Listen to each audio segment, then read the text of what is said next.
long title. So, long title on the slide, Gender Just Landscapes, Gender-Based Violence and Community Protection in Land, Natural Resource and Climate Conflicts in the Philippines.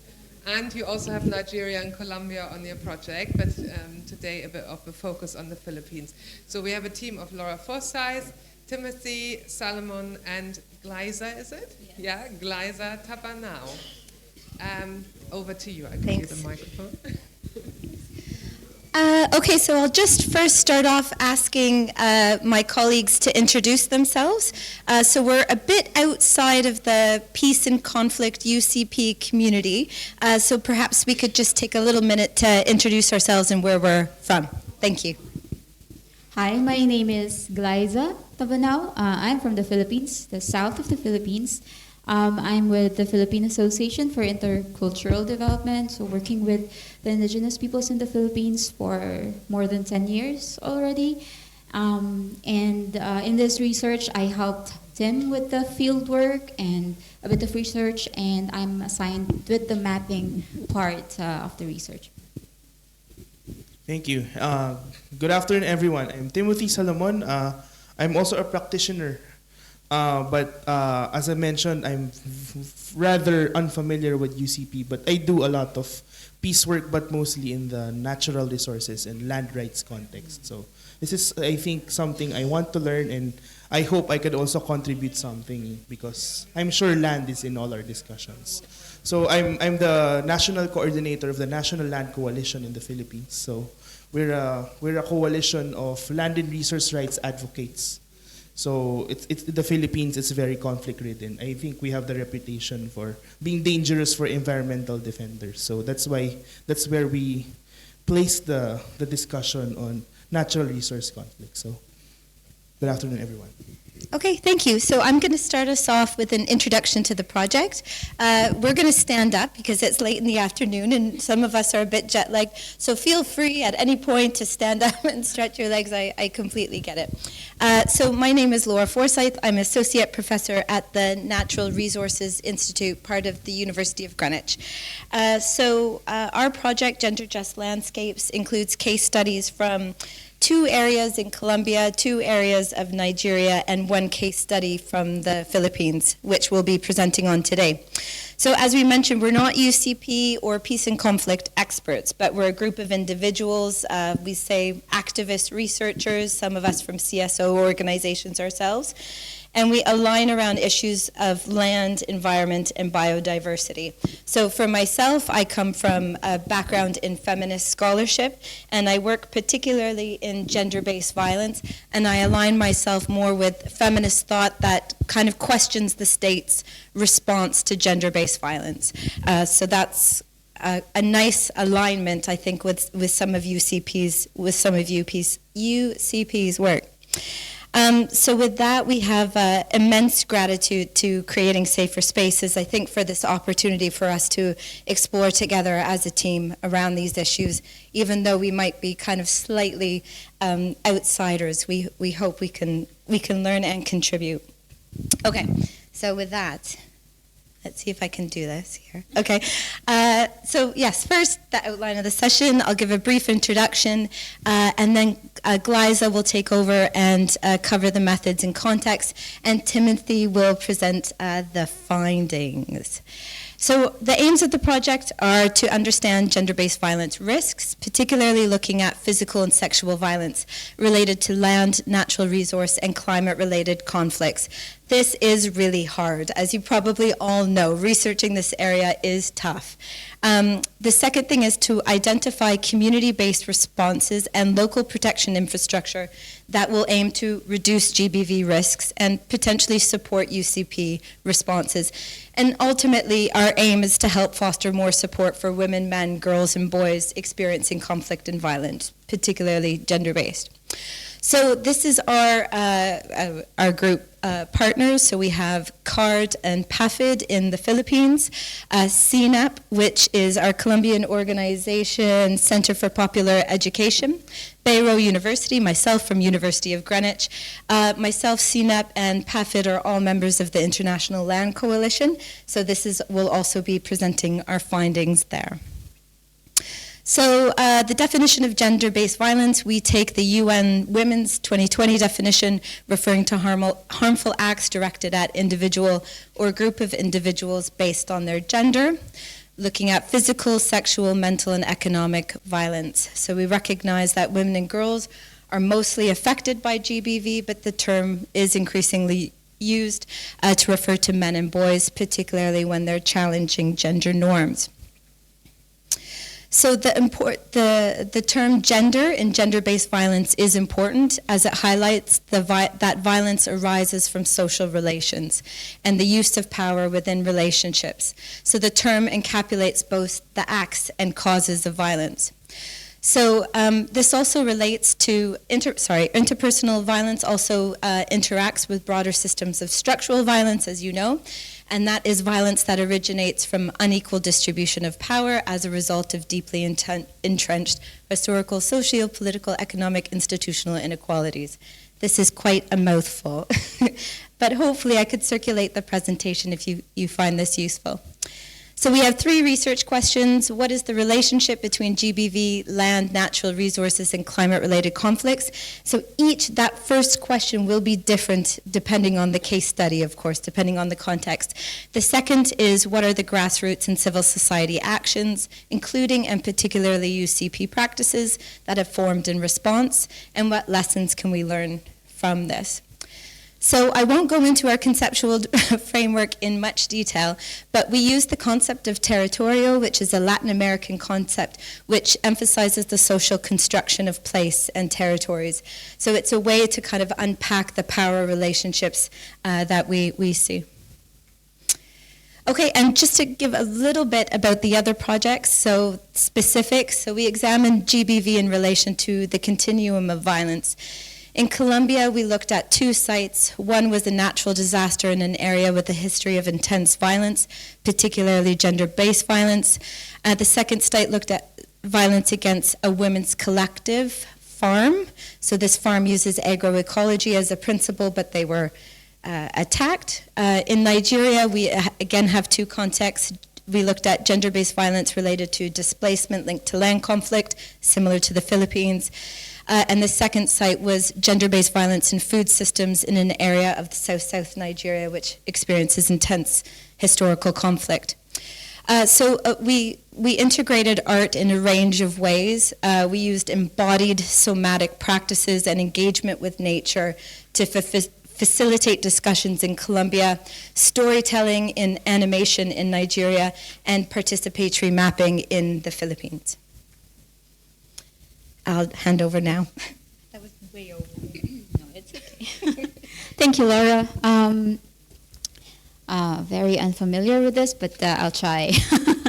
All right. So in the Philippines, as Laura mentioned, we examined GBV related to the displacement process of the non-Moro indigenous peoples in the context of broader land conflicts.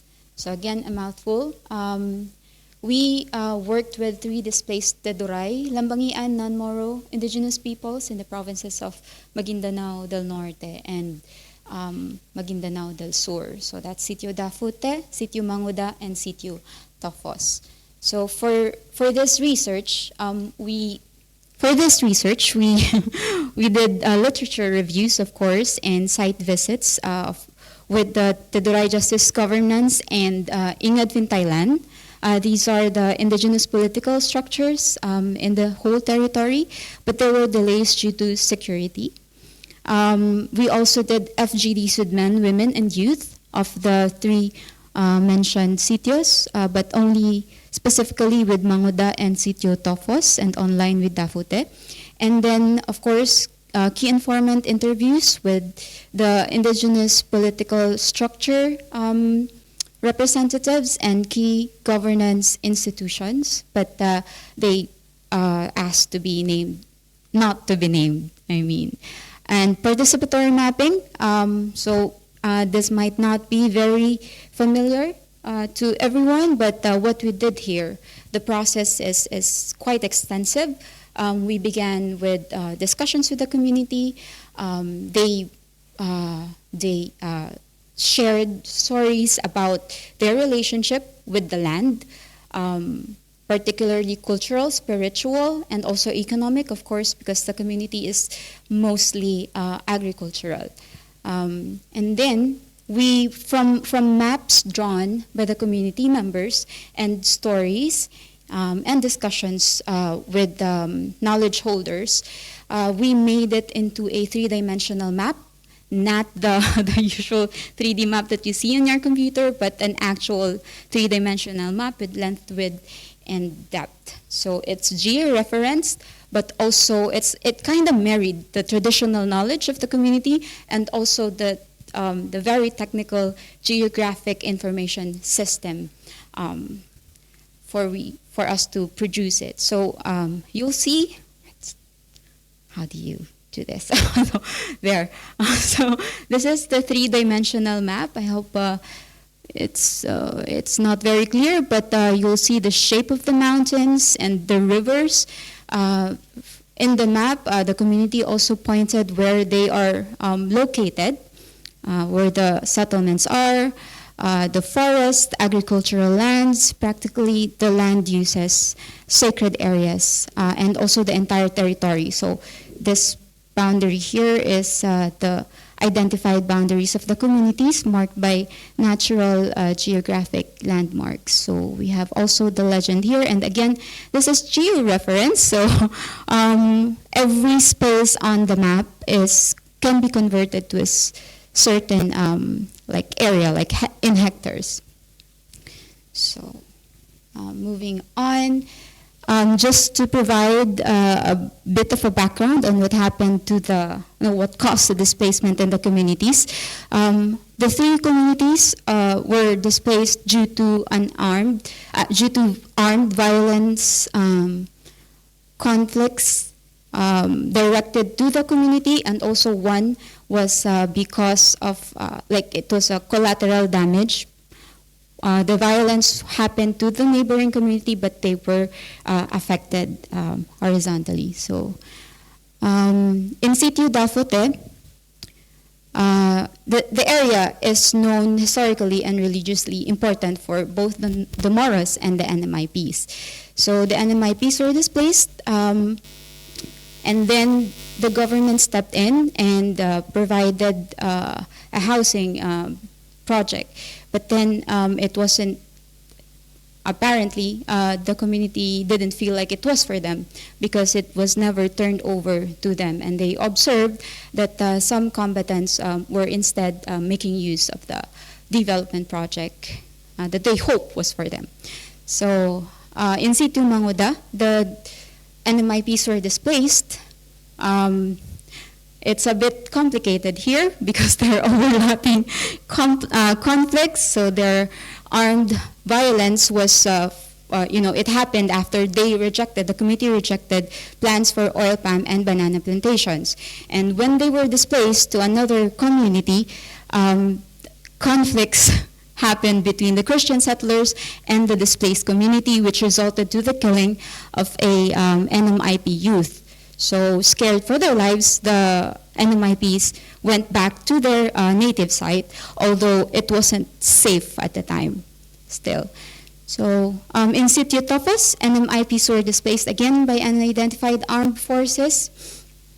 Again, they are in the middle of a boundary conflict between two administrative units in the Philippines or in the province.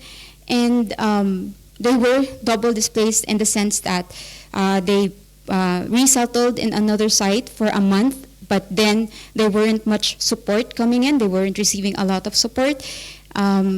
It was very difficult for them to survive. Of course, it wasn't their community. They were placed in a foreign structure to them.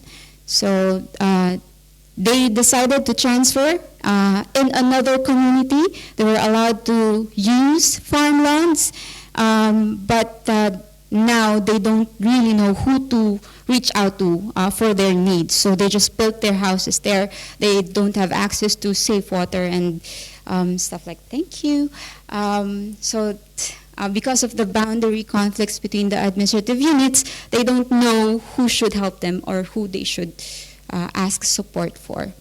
So these are just one of the maps that we were able to generate from GIS data that we currently have, that we gathered, and also as a result of the participatory mapping with the community. So,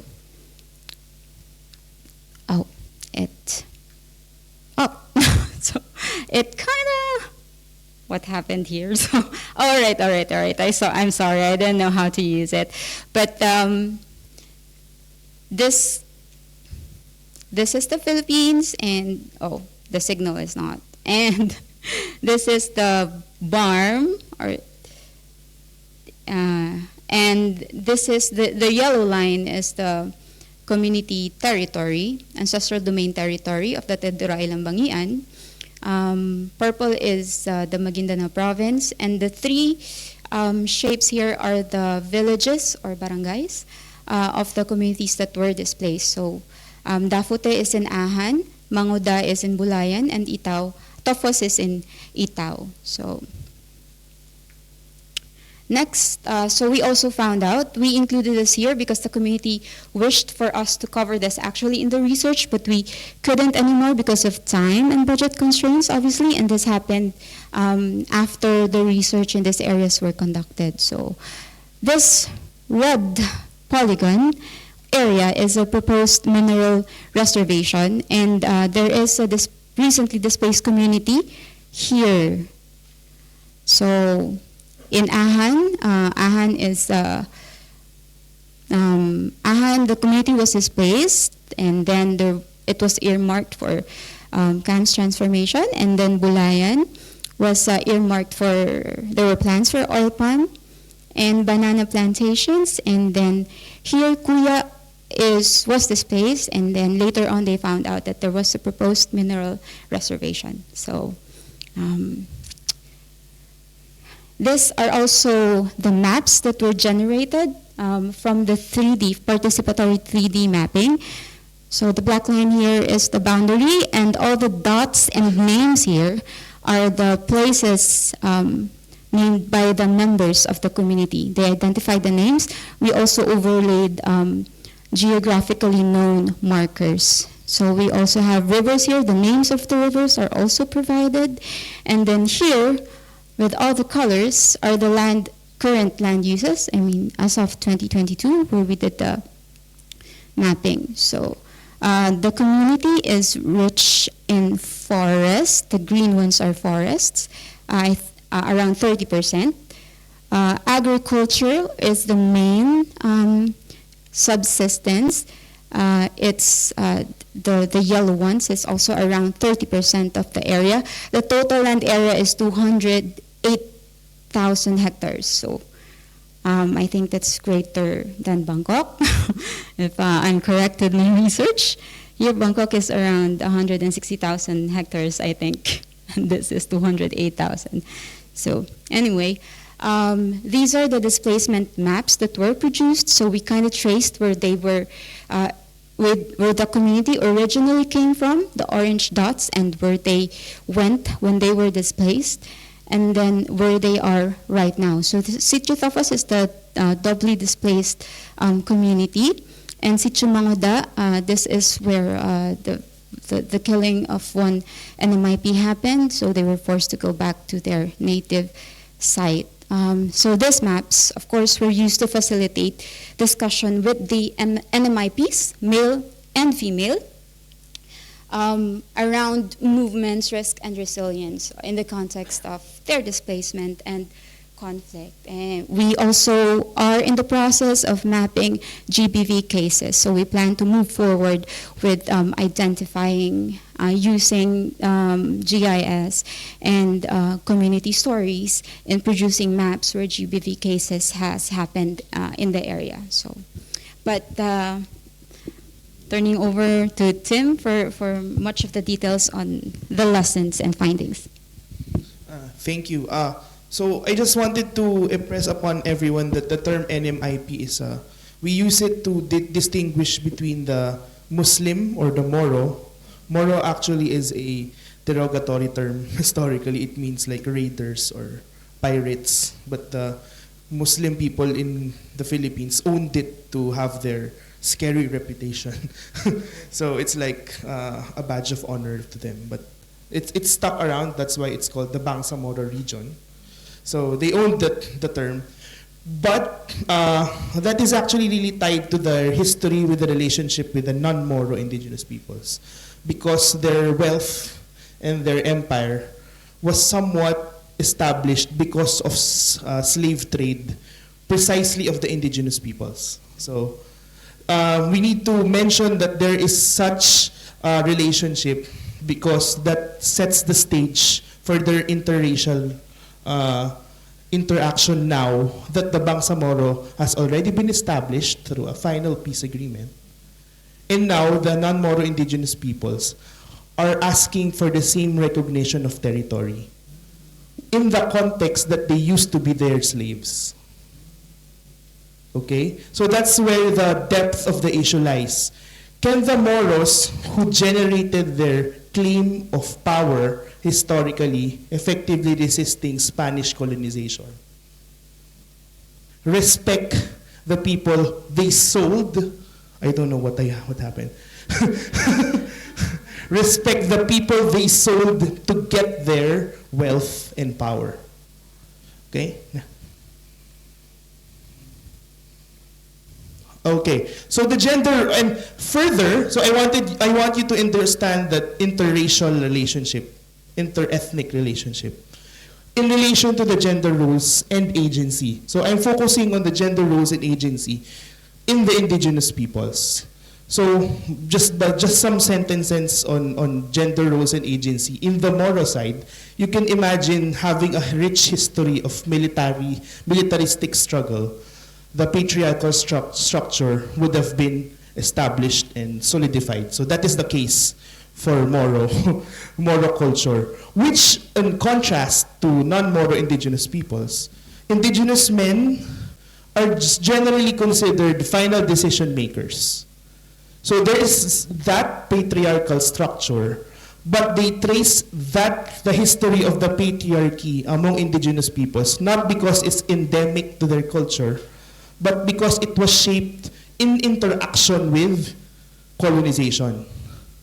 Before, the indigenous women wanted to interact with the Spanish or with the modern nation state, but it was only the men that the outsiders were listening to. So the structure was evolved to have a patriarchal structure. But left to themselves, it is relatively egalitarian.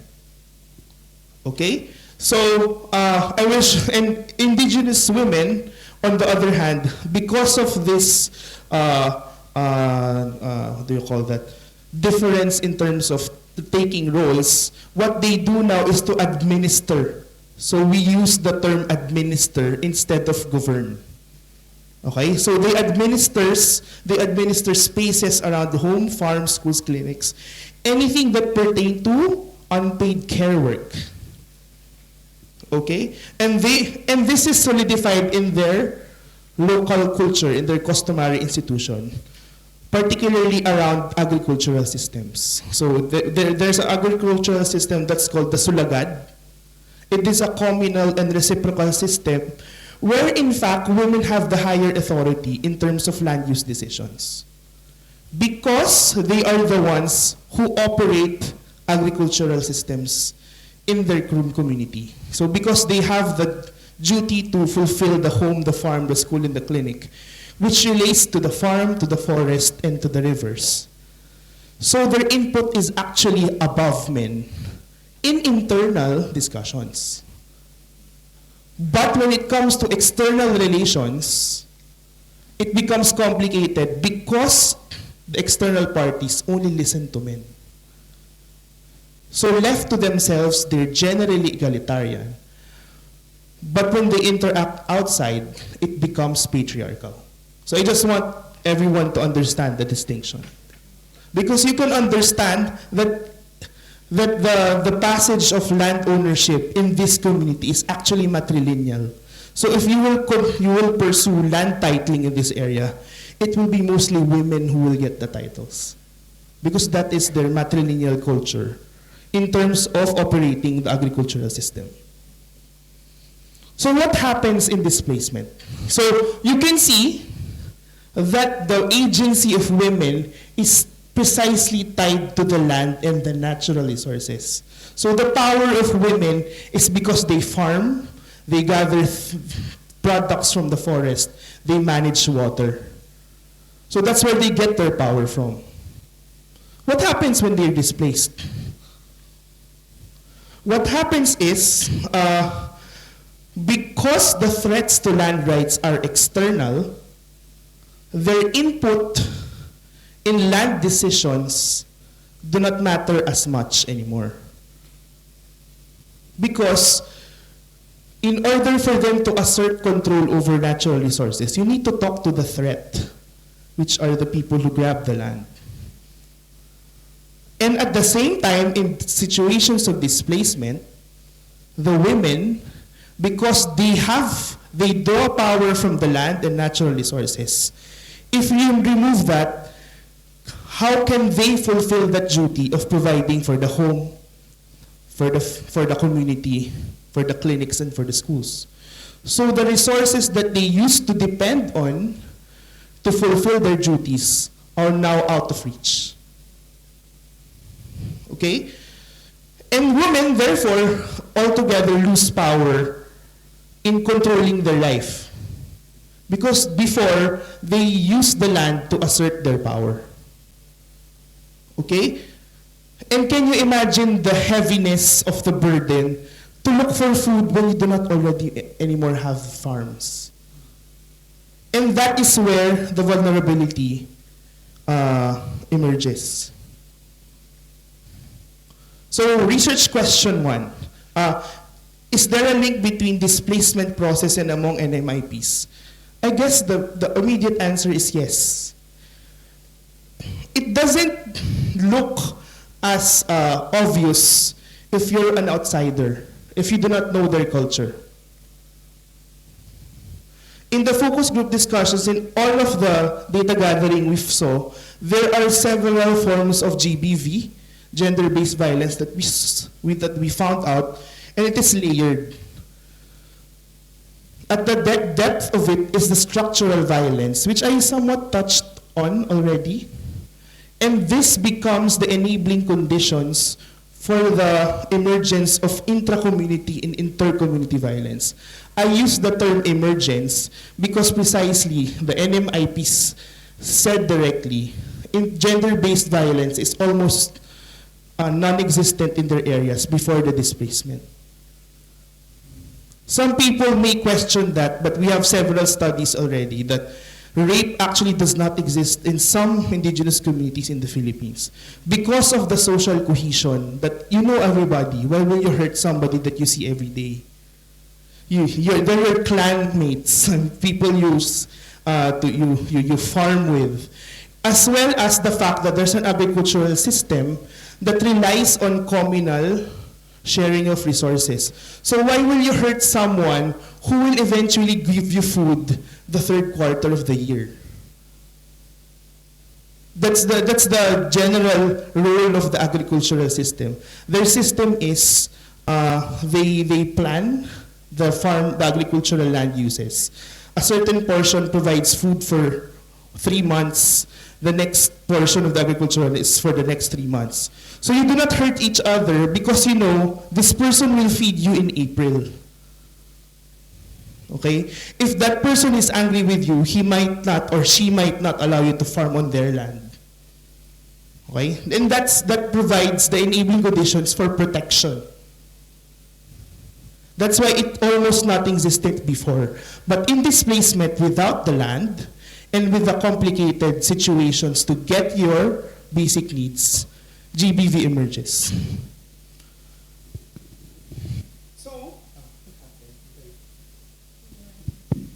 Okay. Okay, so GBV in displacement, what happened? Generally, the indigenous communities, they are familiar with GBV, but not in their society, not within their community.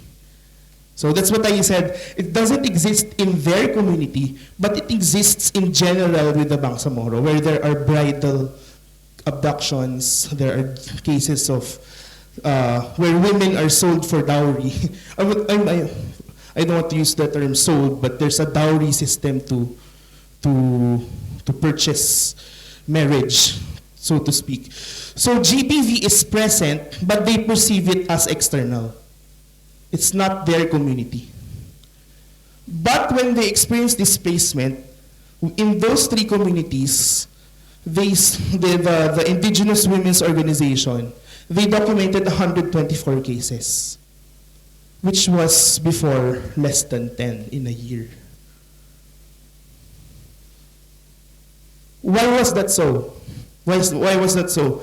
All of these, almost all, took place in camps and resettlement sites and in the common spaces in the community. Why is it crucial? Let me describe what a camp looks like. Before they were in their indigenous land, the farm, their houses and their farms were separate. And the agricultural system requires that women farm together in the communal plots. So the UCP happens naturally, unintentionally. That is not present anymore. And in the resettlement camp, it's not only their community that's there, but other communities that are also indigenous, Muslims and Christians. Okay? So the social cohesion is not anymore present. Plus, the circumstances to get your basic needs are difficult and different. Okay? So reports included rape, incest, abduction, human trafficking at an alarming rate. Can you imagine less than 10 in a year to 124 in a year in three communities? In the mineral reservation that Glyza shared, there was a case of gang rape wherein 4 Christians raped an indigenous woman.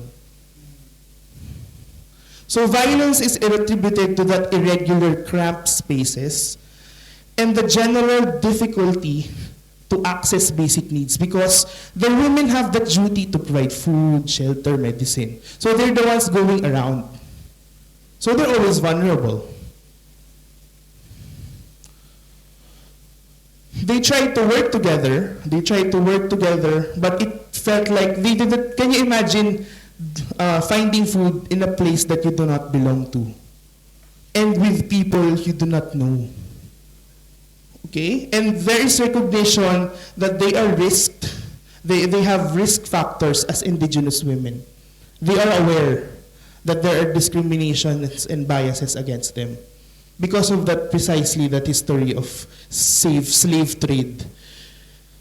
So, Ingid Fintaylan launched a campaign to raise awareness on gender-based violence. It's the Indigenous Women's Organization. So it's not a CSO, it's an Indigenous Women's Organization within the Indigenous political structure.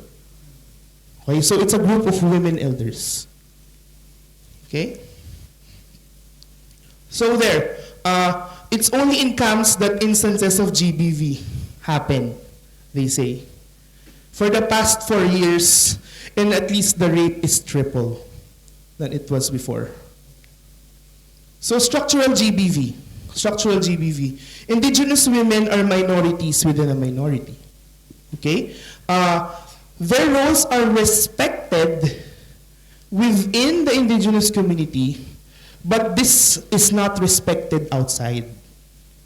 Okay? So the indigenous, so for example, a Moro would not have that same value system. I will not hurt a woman because she will feed me in April. She does not have that. Okay? The care work is exponential. They use exponential. It's not even multiplied. The leader said, what multiplied? Exponentially multiplied. One statement was, before I woke up at 6 a.m. and I have some leisure time around 7 p.m. The indigenous woman said, I woke up at 4 and I'm still working at 11 p.m. Isn't that violence in itself? I listed everything that they do. Even the requirements to access relief, it's the woman's job. The declining economic situation also pushes some women to go to the cities and even engage in sex work. And this is where the human trafficking is most found, when they go to the cities.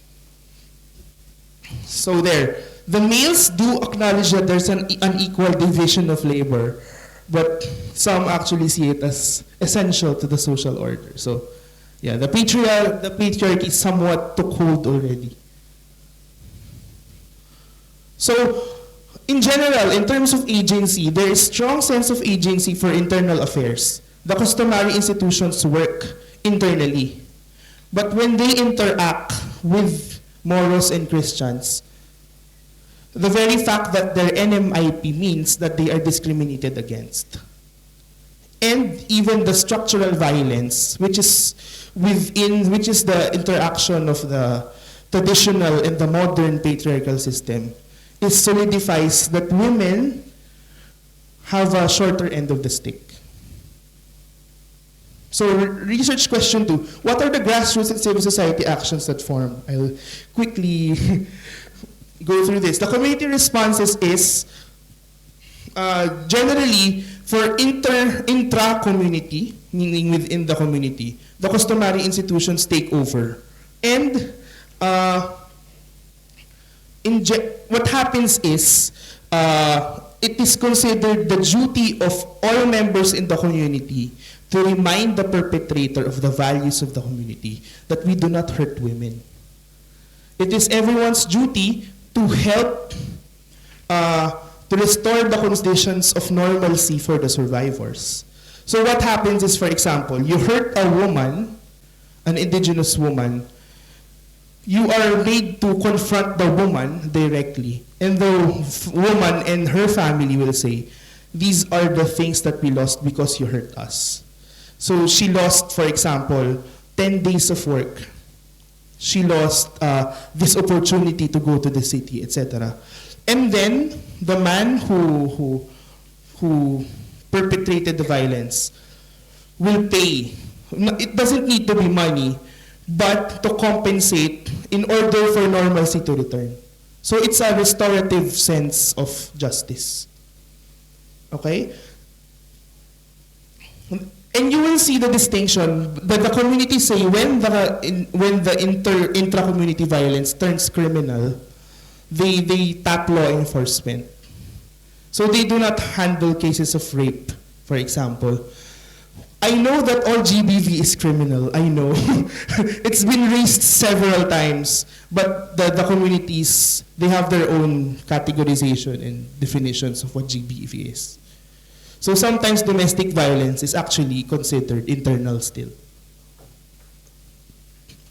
The most important thing to take away from this is the only time that the indigenous women particularly said that they are satisfied in terms of the provision of justice. It's only the customary system that provides satisfactory access to justice. The other institutions do not provide it. I'm sorry, what did I do? Okay, yeah. So here, I just wanted to present how the NMIP customary values align with UCP principles. They do all align, except for the last one on civilian immunity. Why? Because of the documentation of the communities, of the indigenous women of the gender-based violence, they tried to report this to government, the regional Bangsamoro government. All the 124 is only in those 3 communities. The actual number is 470. So they have other displaced communities aside from the 3 that we studied. So the 470, they reported, and all of the 4 government agencies rejected it. And even criminalized them, tagging them as terrorists. And that is where yes, everything is UCP, but what happens if the UCP actors are criminalized. The civilian immunity is put to question. The civilian becomes a combatant in the eyes of the state who deals violence. So what will happen with UCP if you attack the practitioner? I guess that's one of the key theoretical questions that we want to raise. Here are the intercommunity responses. As I said, the indigenous women and everybody is not satisfied with access to justice if it is outside of the jurisdiction of the customary institution. So if it's the police or the military or the Bangsamoro government, they don't even expect anything to happen. Because in the Bangsamoro, the Moros these are the actual words. The Moros are powerful and can get away with anything. It came out in all of the FGDs. So if it's a Moro that assailed them, they won't even try to access justice. Why? It's a waste of time. I just move on. Here are the actions of civil society. There are some who tried to assist in the relief and recovery, provide capacity development on case and documentation. That's why we have the 470 cases. It was the indigenous women who conducted, but civil society trained them on documentation. And also the territorial claims. The organization of GLIZA is the one who made the maps earlier. These will be part of the discussions to formulate the law on indigenous peoples in the area. So there. But generally, all of the government did not accept. Can you imagine 470 cases not at all accepted? You are indigenous peoples, why will we believe you? And even red tag them. It's called red tag to tag them as terrorists. And the national government said, we don't want to. This is how they say it. We don't want to touch that. It will challenge the peace. Because there's a peace agreement already, there should be no more conflict. Your 470 cases do not exist. The Commission on Human Rights released a report then. Nothing happened. Anyway, so challenges and issues going forward. Women's multiple roles are recognized by within the community. And it ensures their participation in their community. But the performance of their role, those roles in displacement, make them particularly vulnerable. So outside of the usual cultural context, if you remove that, place it in a concentration camp, it actually makes them extra vulnerable. And the Sulagad system, they're trying to use the Sulagad system, which was used for agriculture, now as a form of protection. The women go in groups of 4. The 4 is based on the roles in farming. Two will harvest, another will transport. And so it's just repurposing the Sulagad. Increasing women's, they try to engage the peace process, but the spaces are so limited. It's not accessible. And the future of our work is the problem is they already have the 470 reports. And why is the government not taking it? Why? So we need to put some weight and legitimacy on these reports so that things actually get rolling. So it is actually crucial that this research is getting presented here. It gives legitimacy to these reports. Because if a university from the outside reports on it, and then the government, oh my God, we need to act on it already, our reputation is at stake. So insights in relation to UCP. I'm sorry, it's a little bit over time. Okay, I'm lit already.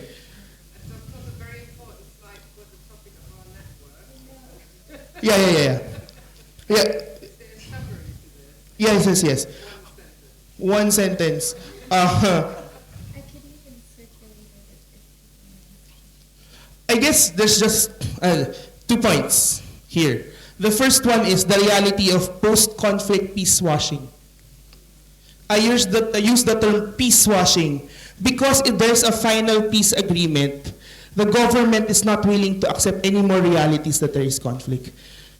In order for, to be frank, in order for international investment to make sense, they need to say there's no more conflict, so that they get more funds for development, for implementation of peace agreements. If the reality of non-Moro indigenous peoples become public, then financing will divert to the non-Moro indigenous peoples, which the Moros do not like to happen because they have their lists of needs that they want to be met. Okay? So that is the importance of post-conflict peace washing and the issue of inclusion in peace processes. That's the second part. Inclusion in peace processes. Because the talks are between the rebels and the government. And everybody outside is third party. Okay? And that actually puts to question the fundamental issues of UCP. If the only way to get attention is to take arms, why would I even do UCP? The non-Moro indigenous peoples never took arms. They never took arms. And they do not get listened to because they did not take arms. They always say that to us. Until when will we wait that the non-violent struggle works? Maybe it's about to take arms because they had a peace agreement. Thank you. Thank you for a very, what can I say, engaged presentation. Let's take some questions. Yes. Does that work, your microphone? Or? Good afternoon, Kim from Myanmar. Thank you so very much. And thank you so much for the voices of the women. Coming from Myanmar, being a woman, several red flags. I was just, because in Myanmar we have the same narrative of rape not existing within our communities, whether it's ethnic nationalities or the Bamar communities or other of Indian origin, of other origin. And so I was just wondering about the notion of consent within the indigenous communities, within marital relations, because in Myanmar the notion of consent is very, it's dismissed, yeah, within relationships. So in terms of rape not existing, in terms of gender-based violence, that's one, I guess, one thing. And also the second thing that stood out for me was the phrase that was, to hurt a woman is to endanger the survival of the community. And so another, for me as a woman, like, is it just my usefulness that prevents me being raped or being, treated with violence, and so what goes beyond that, or what goes deeper than that? If you can say a bit more about that. There was something else, but for the moment, I've forgotten about it. But those two would be quite, thank you very much. And you offered to share the presentation. I would be really interested in receiving it. Thank you very much. Yeah, thank you. No. Does your microphone work? You tried it? I think so. Yeah. Hi, my name is Christina from Nonviolent Peace Force. My question pertains to trauma resulting both because of the displacement and SGBV. And I'm wondering whether in your research you were looking into ways that unarmed civilian protection could help contribute to healing, or maybe that's a premature question. Are there spaces for healing, and how would that look like? Thank you. Thank you. Are there other questions or comments? Anyone else? Yeah, please. Oh, that one's not working, but... Just quickly, and sorry if this is a boring question, but you mentioned your methodology at the beginning, which I thought sounded really interesting.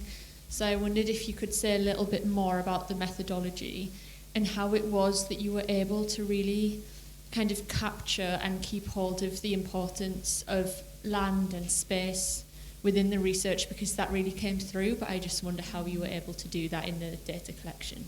Thank you. Thanks. Anyone else? Not for now? Okay, in that case, I get back to the team.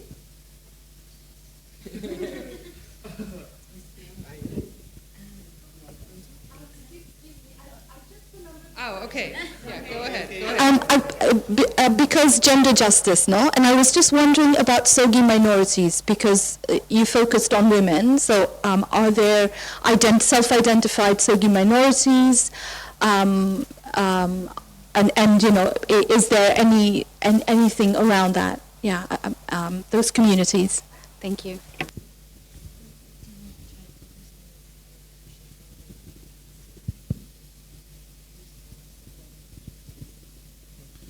On the point of rape, yes, it is an issue because we heard that statement. It did not exist as much before, but yeah, we did not ask the question on consent, so which is what this consent is anyway. So yeah, so we need to study that further. But I guess our point is they are satisfied with how it is dealt with in their normal conditions.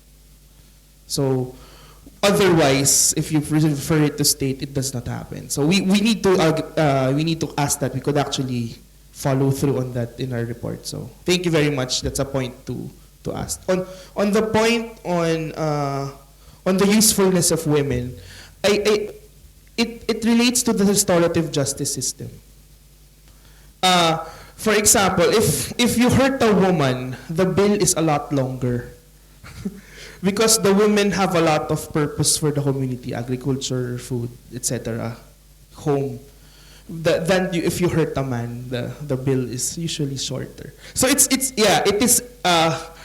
sounds bad, but it's really utilitarian. It's how they defined it, because indigenous culture is really practical in that sense. So they protect women because they know it really disrupts a lot of life cycles in the community. So that's the value. It's really utilitarian. So yeah.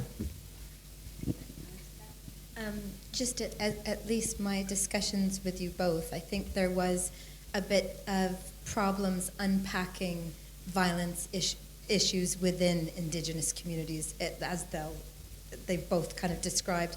Conversations were much easier flowing when it was about violence occurring inter-community. So a lot of these issues, I think, if I'm correct, you had a lot of trouble getting at, that there was really quite closed-lipped when it came to violence internal to communities. But the Indigenous Women's Organization had been working with Indigenous women and were finding cases of violence obviously occurring within. But I would not say our research could do that as well. It was, yeah. Is that fair to say? Yeah. Okay. The other thing, the other comment was from Christina about trauma. Did you want to take that? I'm not exactly. Can you repeat the? Yeah. The trauma healing component, it actually happens during the documentation process. It's not direct that you ask questions of what would you need to restore your sense of well-being. The way case documentation happens is the case documenter, it's usually an Indigenous woman elder. She goes to the home of the GBV survivor and befriends them. It's not immediately that they ask, so they build a friendship. And the story gets revealed through the process of friendship. So that in itself is a form of psychological first aid, just to get the ball rolling that this is something that we talk about. In terms of a long-term healing, like having the aspect of planning your life eventually to have better terms, that is something that we can work on, because the initiative focuses on case documentation. So maybe we could improve on the case documentation to have that trauma-informed perspective. That is something we could do in the future. Just to say, I don't think that you were asking about the process of the research, but we had a trauma-informed protocol with a PSSR approach that, I don't know if that's what you're asking, but we do have details about that if you want to know. And then the third question was about methodology and how did we balance and keep the focus on land and space. I think if that's correct. I think the one before I pass it to you, I think the key thing was the participatory maps to talk about land use, and in this case it was about, if you remember that concept of territorial, which is like how people ascribe meanings to certain things in their territory, and that enters the discussion around identity and conflicts then over those things within the environment. So you start the discussion around conflicts. Our colleague Diana explains it so well.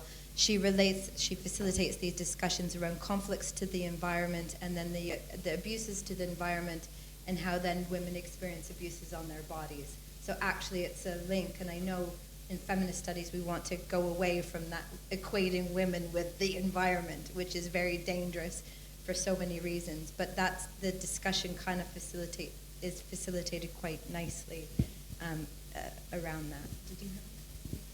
I'm not sure if there's anything else that I can add to there, but the participatory mapping that we did in the Duray Lambangian territory, the result of the mapping showed us that the territory is like 30% agricultural space, which is the space where the women are the most powerful. So you can see the relationship there, that the women are most respected in areas of agriculture when we talk about that. And forest lands are as well. The community's relationship with the forests traditionally and spiritually were discussed during the participatory mapping. And those are the more salient points, of course. But during the participatory mapping, there are also experiences that were shared by the community, not just by the women, but of course, especially by the women. So how do they do their agricultural practices, how traditionally, and also what are the modern tinges of agricultural systems right now. So those are the spaces where women are most knowledgeable about. In the forest, where do you get your medicines? Where do you get certain food or fruits? And then where are the river systems or the springs where the women can get clean water for the home? So those are also identified on the maps. So I think I hope I answered your question on that. And of course, the literature review. The community also had this Indigenous Knowledge Systems and Practices documentation. They did it on their own and also with the help of some partners. So we also referred to that. And of course, previous documentations of conflicts, not just within the community, but also outside.